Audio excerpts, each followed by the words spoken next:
mesti menunggu dan kita mesti belajar yang namanya kesabaran.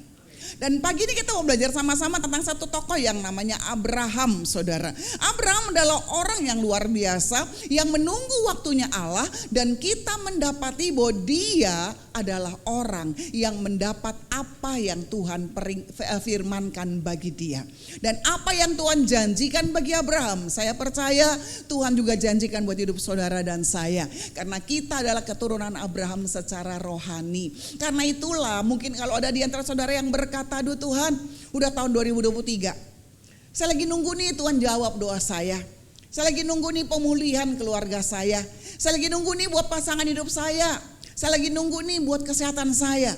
Hari ini kita mau belajar 3 hal. Yang pertama kita mesti belajar begini. Waktu kita menunggu Allah, hal yang pertama yang harus kita miliki adalah iman yang benar terhadap janji Tuhan.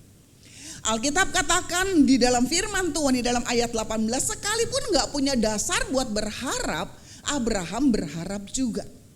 Saudaraku, iman ini harus didasarkan kepada janji Tuhan. Makanya firman Tuhan bilang gak ada dasar tetap Abraham bisa berharap. Nah pagi ini kita mau belajar untuk mengerti begini jemaat, bahwa sebagai orang Kristen, sebagai anak Tuhan, ada 2 hal janji yang Tuhan berikan buat kita. Yang pertama namanya janji personal, artinya janji Tuhan kepada kita pribadi.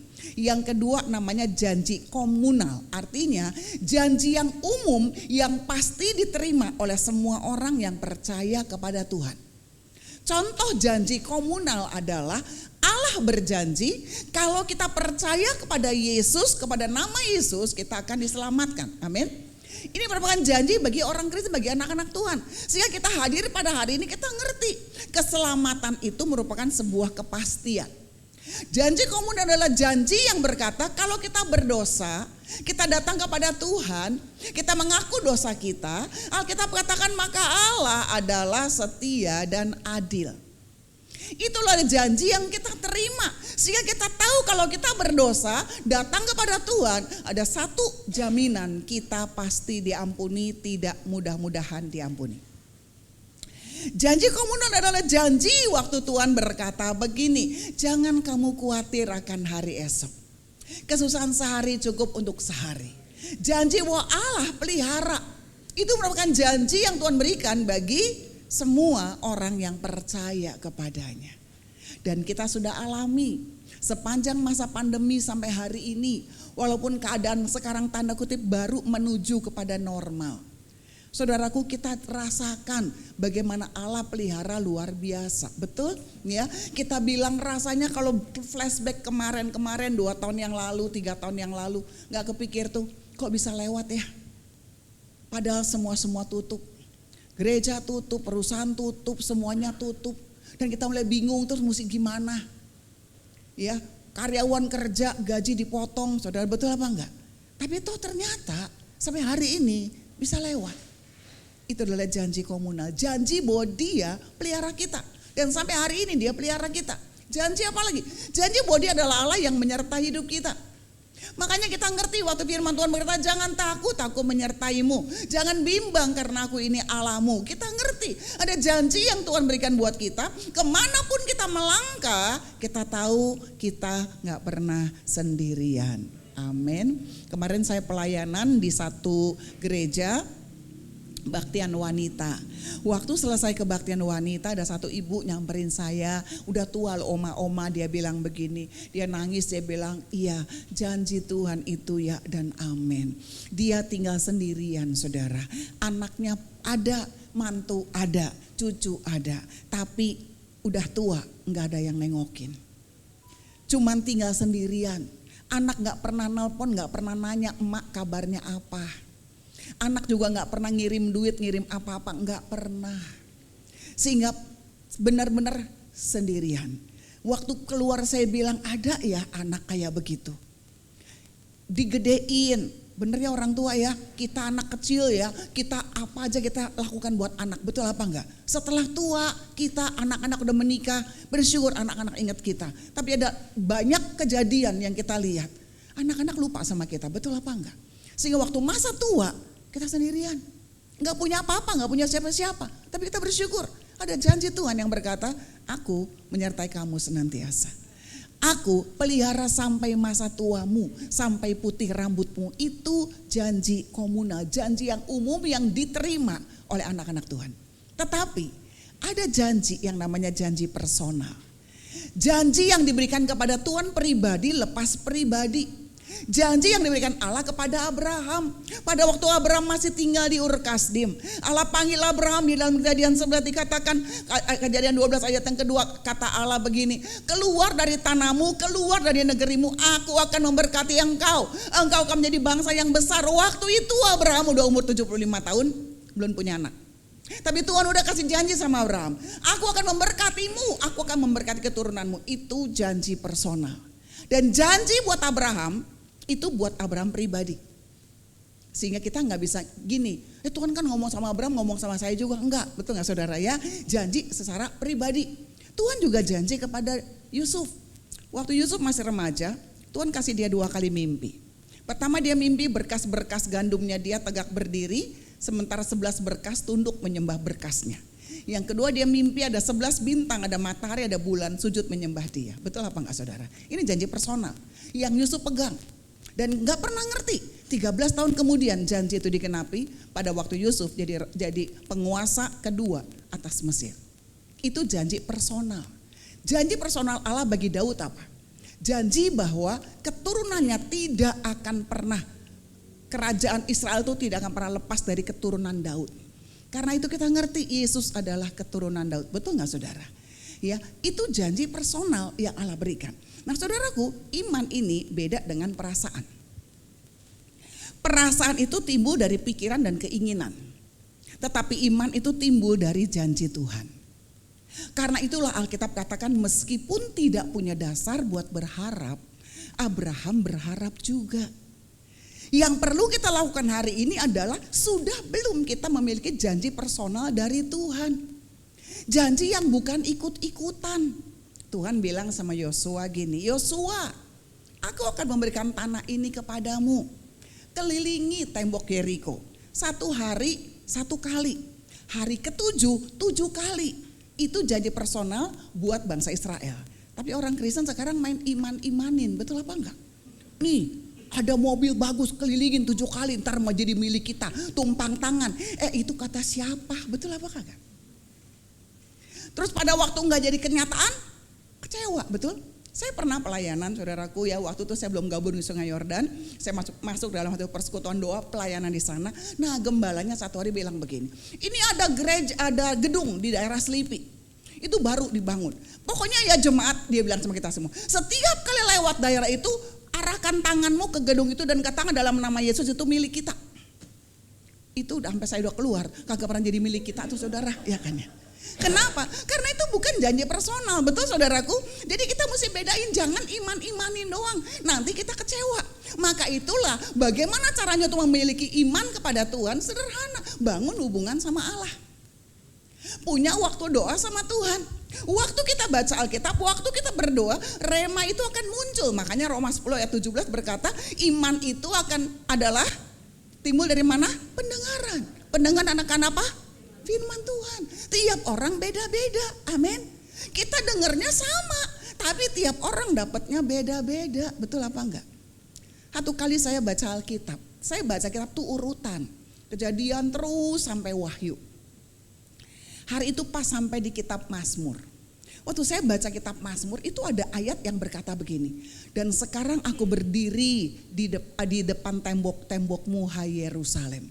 Kok waktu saya ngomong gitu kayaknya ada sesuatu di hati saya tuh yang meledak. Saya mikir, mana ya, aku berdiri di tembok-tembokmu hai Yerusalem. Gak ngerti apa.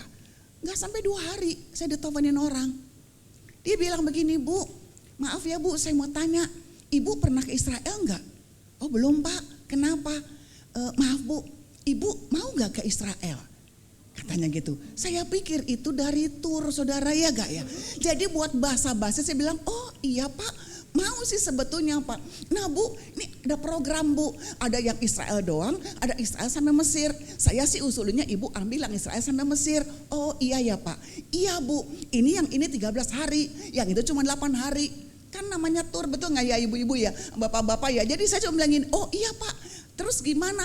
Saya cuma bilang begini, terus jadi gimana kalau misalnya saya mau ikut, harganya berapa, terus itu kapan? Terus tiba-tiba dia bilang gini, enggak Bu, maaf, maksud saya gini, dulu waktu saya belum bertobat, saya selalu bawa haji, naik haji. Hari ini kok saya kayaknya tergerak, keinget sama ibu. Jadi boleh ya Bu, saya kasih brosurnya dulu, ibu tinggal pilih. Saya dibayarin ke Israel saudaraku gratis, itu bikin saya bingung. Dia bilang begini, Bu, kalau ibu ke gereja kami pelayanan, saya duduknya sebelah kanan. Dia mana tahu, betul gak saudara ya? Nah gerejanya gede banget saudara. Dia bilang duduknya sebelah kanan, Bu, di depan. Saya manggut-manggut aja kagak ngerti. Pas ketemu sama orangnya pun saya juga kagak ngerti. Pernah lihat dia apa kagak ngerti. Itu yang namanya janji personal. Gak punya dasar buat berharap, gak punya duit. Tapi Tuhan bawa ke Israel kenapa? Ada janji Tuhan. Saya ajak saudara, firman Tuhan ini berisi banyak janji. Waktu kita dekat sama Tuhan, waktu kita mengasihi Tuhan, berdoa setia sama Tuhan, satu hari Tuhan pasti akan bicara sama kita. Hal yang mungkin buat kita gak masuk akal. Tapi saudara tahu gak, itu adalah iman. Itu adalah sesuatu yang di luar akal pikiran kita. Karena Abraham berkata gak punya dasar buat berharap. Tetapi Abraham berharap dan dia percaya. Karena itu hari ini ingat, kita memang sabar menunggu waktu Tuhan. Pertanyaannya, kita sudah menerima janji Tuhan belum secara utuh? Karena kalau kita sudah terima janji Tuhan secara utuh, kita yakin satu hari Tuhan pasti akan menggenapi. Amin ya. Itu yang pertama. Yang kedua saudaraku, yang kedua sabar itu artinya setia menunggu waktunya Tuhan. Sabar itu artinya nunggu waktu Tuhan tapi kudu setia. Sabar itu artinya sambil nunggu waktu Tuhan, selain setia juga harus percaya. Percaya sama siapa? Percaya sama kuasanya, percaya pada kehendaknya, percaya kepada rencananya bagi kehidupan kita. Saudaraku, pada waktu Allah berbicara kepada Abraham, usia Abraham 75 tahun dan Allah gak pernah kasih tahu sama Abraham berapa lama dia mesti nunggu anak itu. Allah cuma kasih janji sama Abraham. Tuhan cuma bilang apa? Percaya. Betul gak saudaraku? Dan hari demi hari Abraham menunggu waktunya Allah. Saudaraku, di dalam Galatia pasal yang kelima, ayat 22 dan ayat yang 23. Maka saudara akan jumpai bahwa buah roh adalah kasih, sukacita, damai sejahtera, kesabaran. Saudaraku, ada yang mengatakan kesabaran menerjemahkannya dengan long suffering. Artinya yang tahan menderita itu orang sabar. Mbak saya bilang begini, Bu, orang sabar pasti kesel Bu, katanya ya. Ya karena kan kalau sabar pasti dia kesel dah ya. Nah, saudara yang kesal Tuhan Yesus, Alkitab katakan kesabaran. Ada terjemahan lain yang mengatakan kesabaran itu memakai kata patient. Tetapi di dalam salah satu kitab di terjemahan di dalam Amplified Bible, pada waktu dia menyebutkan tentang kesabaran, maka dia menjelaskan apa itu kesabaran. Dia katakan kesabaran itu bukan kemampuan untuk menunggu. Kita kadang mikir gini, sabar itu artinya saya sanggup nunggu berapa lama. Tetapi menurut Amplified Bible, ya kesabaran itu bukan kemampuan untuk menunggu, tetapi bagaimana tindakan kita waktu kita menunggu. Bagaimana sikap kita waktu kita menunggu. Nah, banyak kan orang bilang begini, mungkin kita pernah dengar, mungkin juga pernah keluar dari mulut kita, gua kurang sabar apa? Betul enggak? Ini udah berapa tahun gua kurang sabar apa? Ini kalau gua udah kagak sabar mau gua udah tinggalin laki kayak begitu. Betul apa enggak? Kita kan kadang suka dengar orang begini, coba lu tanya tuh di mana-mana, nih paling sabar sama gua. Udah diginiin sama mantu ya, mantu sekarang mah pada kurang ajar. Nih gua udah diginiin sama menantu, gua tuh masih baik terus sama mantu. Nih gua kurang sabar apa paling sabar nih gua. Kadang ada juga orang bilang begini, ilah gue nih kalau gak sabar-sabar nih laki gue udah tenteng ke pasar gue tukerin sama bayam, betul apa kagak? Ada banyak hal kita sering kali berkata, ini kurang sabar. Kita bilang, ini gue mah sabar banget. Orang lain juga udah bilang, ini lu mah sabar banget ya. Saudaraku ingat, kesabaran itu bukan bicara mengenai lama nunggu. Tapi bagaimana sikap kita waktu nunggu. Ngomel-ngomel, protes, berontak, gak puas. Terus bilang begini, Bener nih kalau nggak ada gua, madu, gua nih jadi mertua, coba lihat mantu kayak begini. Sekarang banyak mantu-mantu tanda kutip yang kelas sama mertua, betul ya saudara ya? Sehingga banyak mantu-mantu tuh yang juga merasa, duh mertua gua kok kayak begini banget, betul saudaraku ya? Ada mertua yang bilang, duh mantu gua kok kayak begini banget, betul nggak saudaraku? Karena apa? Karena merasa, duh kok kayaknya kelas begini, udah sabar kayak apa? Mertua bilang, gua sabar kayak apa? Dulu waktu gua jadi mantu nggak kayak begini. Mantu zaman sekarang. Mertua ngomong dikit udah melotot. Nyautinnya kenceng banget. Gue dulu mana berani, gimana kagak sabar nih gue. Ada yang mantu bilang gini, aduh mertua gue gimana kurang sabar gue jadi mantu. Itu emak kayak gitu nggak susah amat dibikin seneng. Saudaraku setiap kita bisa komplain waktu kita sabar. Tapi lihat Abraham. Waktu Allah panggil Abraham umurnya udah 75 tahun. Dan Abraham jalan. Dan Abraham setiap hari melangkah. Pernah enggak Abraham pindah ke lain hati? Pernah enggak Abraham begini, aduh percaya sama Tuhan kayaknya nungguinnya lama ya, mendingan saya nyembah dewa-dewa lain deh. Pernah enggak? Enggak pernah. Dia tetap percaya sama Allah, betul apa enggak? Kemanapun Abraham pergi, kalau saudara perhatikan kehidupan Abraham, kemanapun Abraham pergi, dia selalu membangun mezbah bagi Tuhan. Itu Abraham. Dia nggak mikirin tuh, memang sempat Abraham buat salah karena mengambil tawarannya Sarai, betul ya? Dia sempat buat salah karena dia ambil Hagar untuk menjadi istrinya, betul saudaraku? Sempat dia berkata, Tuhan sekiranya Ismail boleh hidup di hadapanmu, betul apa enggak? Tetapi di dalam kelemahan Abraham sekalipun, Allah melihat kesabaran Abraham dalam menunggu waktunya Tuhan. Allah melihat sikap hati Abraham itu tetap benar di mata Tuhan. Nah sekarang pertanyaannya, gimana sama kita?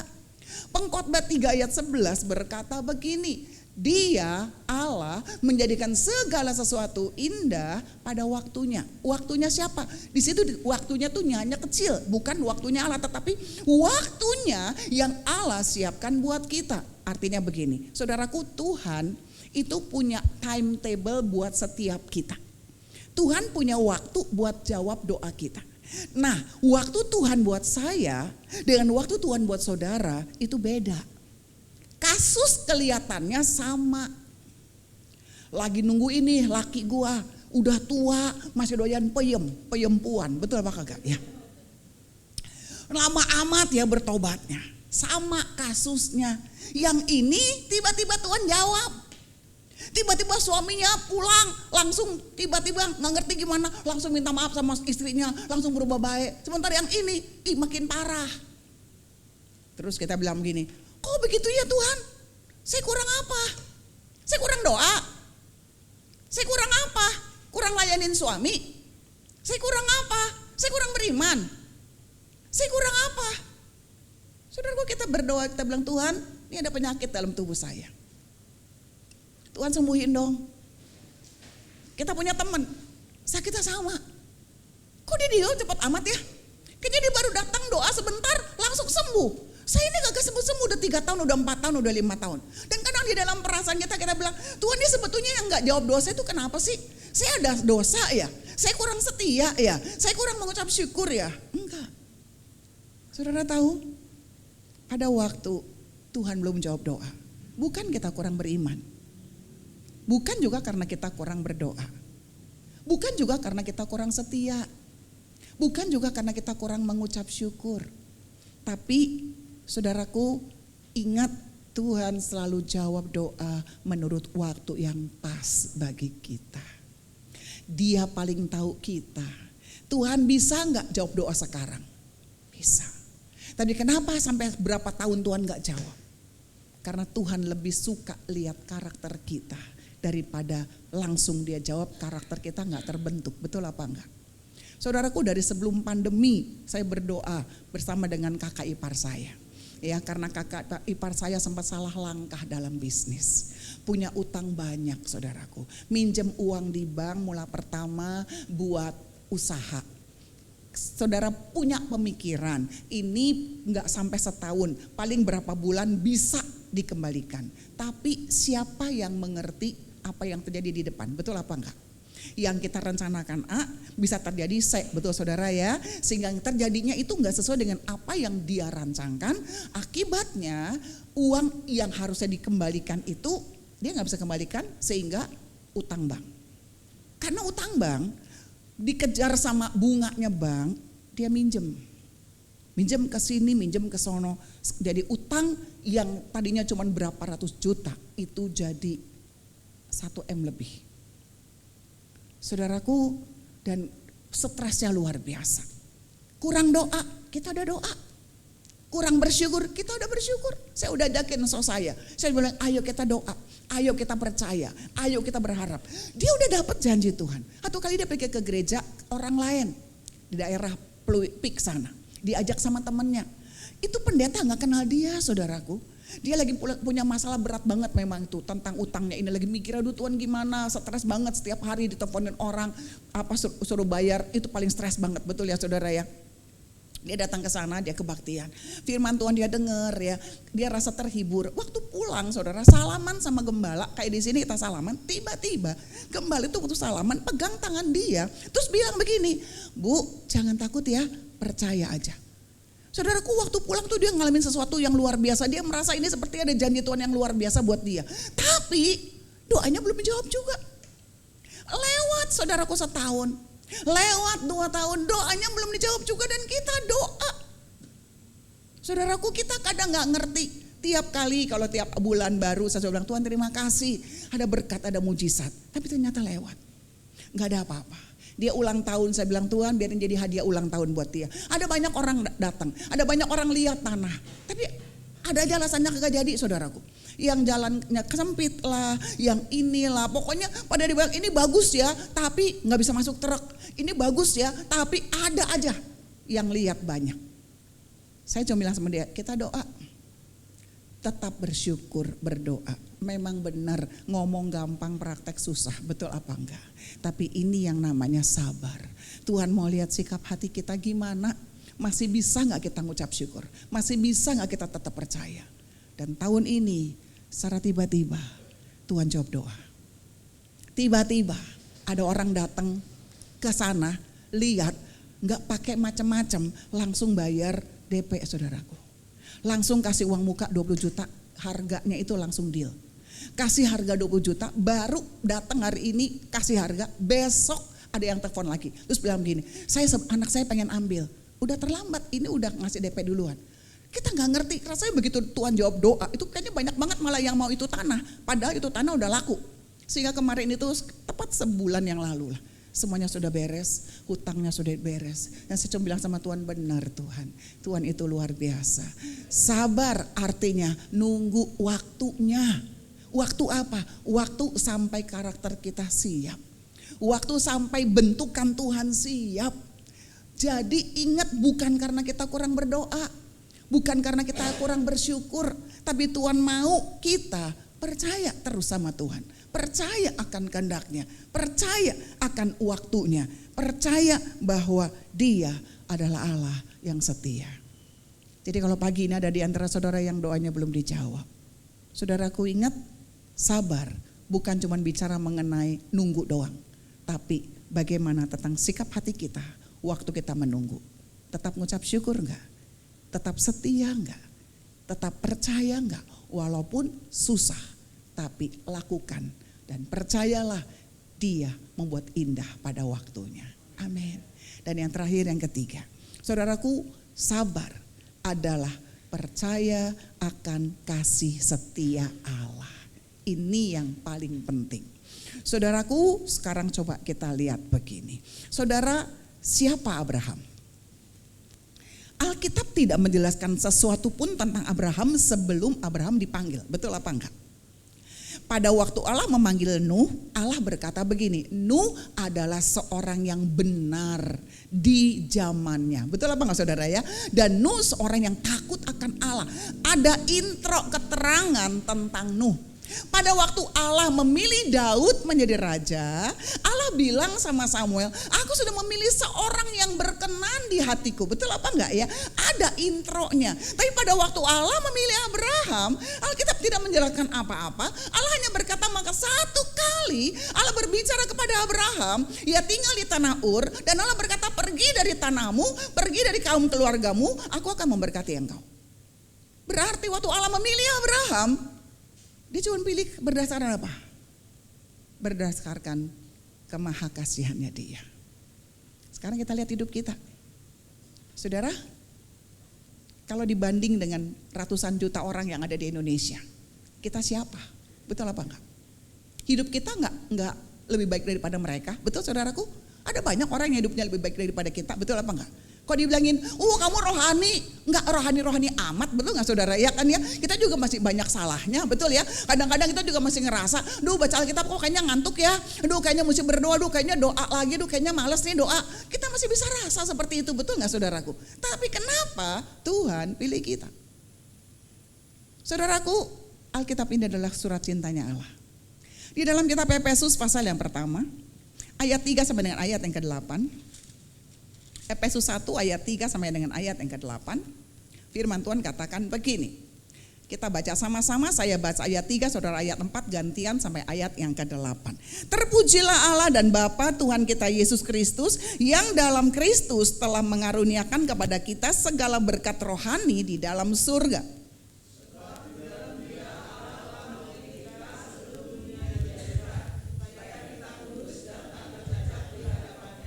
Dalam kasih Ia telah menentukan kita dari semula oleh Yesus Kristus untuk menjadi anak-anaknya sesuai dengan kerelaan kehendak-Nya.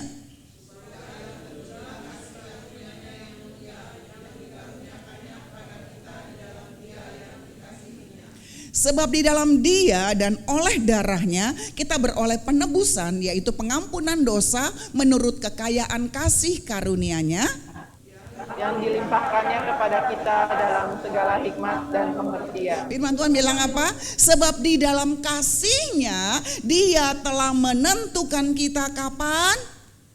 Dari semula. Untuk apa? Menjadi anak-anak-Nya. Saudaraku, ingat gak lagu yang berkata, dari semula telah Kau tetapkan hidupku dalam tangan-Mu, dalam rencanamu Tuhan. Apa artinya? Artinya gini, bahkan sebelum dunia dijadikan, Allah sudah menetapkan engkau dan saya untuk jadi anak-anaknya. Saudaraku, siapa kita? Kita ada sampai hari ini karena Tuhan pilih kita, saudara. Kita diselamatkan itu cuma karena anugerah, bukan usahanya kita. Betul apa enggak?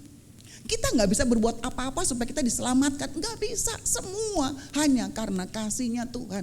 Makanya Allah berkata, bukan kamu yang pilih aku yang pilih kamu. Jadi hari ini kita berada di sini, kita duduk di tempat ini, kita sadar ini karena kasih-Nya Tuhan. Saya bisa percaya Yesus itu hanya karena anugerah. Karena sebelum saya lahir, Tuhan udah pilih saya. Itu adalah kasih yang luar biasa. Itu adalah kasih yang Abraham terima. Dia tahu dia bukan apa-apa, bukan siapa-siapa, tapi Allah mengasihi dia. Dan dalam kasih-Nya Allah memanggil dia menjadi anaknya. Dan saudara dan saya di dalam kasih Tuhan, Tuhan juga memanggil saudara dan saya menjadi anak-anaknya. Karena itulah minggu depan kita merayakan, memperingati akan kematian dan kebangkitan Kristus. Betul ya? Bukti kasih Allah buat dunia, sehingga lewat Dia datang ke dalam dunia, kita yang berdosa harusnya binasa, harusnya dihukum, kita diselamatkan. Dosa-dosa kita dihapuskan. Betul apa enggak saudaraku? Dan kita masuk di dalam kerajaan kemuliaannya Allah, dipanggil menjadi anak-anak Allah. Jadi kita diselamatkan itu benar-benar semata-mata bukan kita, tetapi Tuhan yang kasih-Nya besar buat kita. Sekarang pertanyaannya adalah begini. Terus di dalam kasih-Nya kenapa Dia izinkan ada masalah? Di dalam kasih-Nya kenapa Dia izinkan ada persoalan? Di dalam kasih-Nya kenapa Dia biarkan kita menunggu untuk jawaban doa? Sederhana. Karena waktu kita menunggu jawaban doa, waktu kita mengalami hal yang tidak enak, justru saat itulah kita sedang mengalami dan menikmati betapa besarnya kasih Tuhan.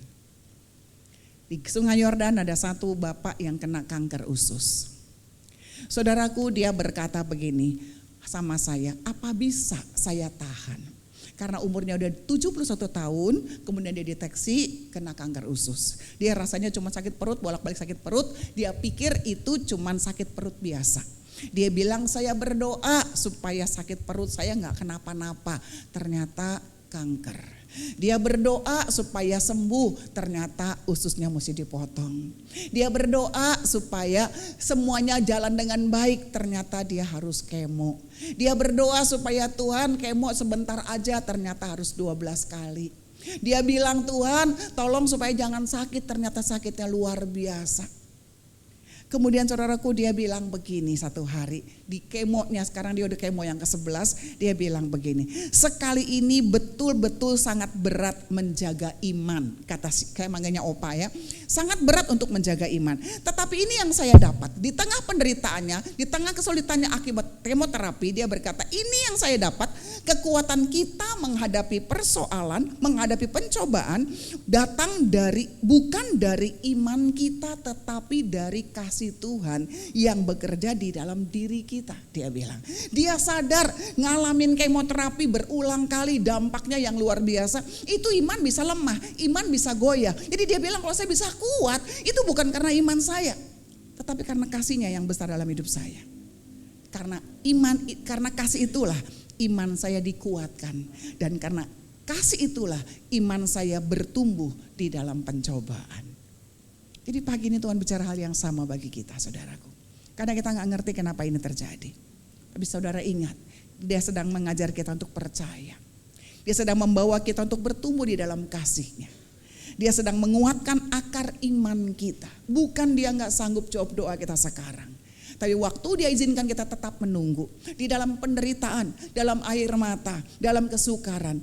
Dia sedang menumbuhkan, memperkuat akar iman kita. Lewat apa? Lewat pengalaman kita tenggelam di dalam kasih-Nya Allah. Sehingga satu hari saya yakin setiap kita akan berkata, sungguh Tuhan, Engkau membuat segala sesuatu indah pada waktunya. Sabar menantikan apa yang sedang Tuhan kerjakan dalam hidupmu. Dalam kesesakanmu, dalam air matamu, dalam kondisimu yang kurang enak. Percaya, dia Tuhan, dia ada dan dia pegang kita.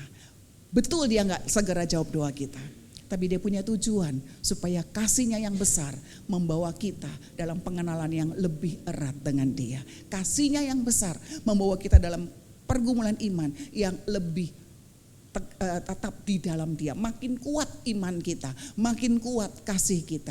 Dan kita tidak lagi kecewa, tapi kita akan bersyukur lewat setiap masalah. Kita mengerti, di situ kita melihat betapa besarnya Tuhan yang saudara dan saya sembah. Amin. Kita berdoa.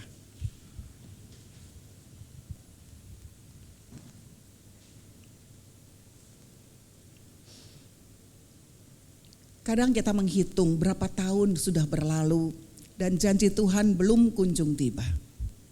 Kadang kita juga melihat hidup kita dan berkata, emang masih kuat saya. Kondisi kita mungkin mulai melemah.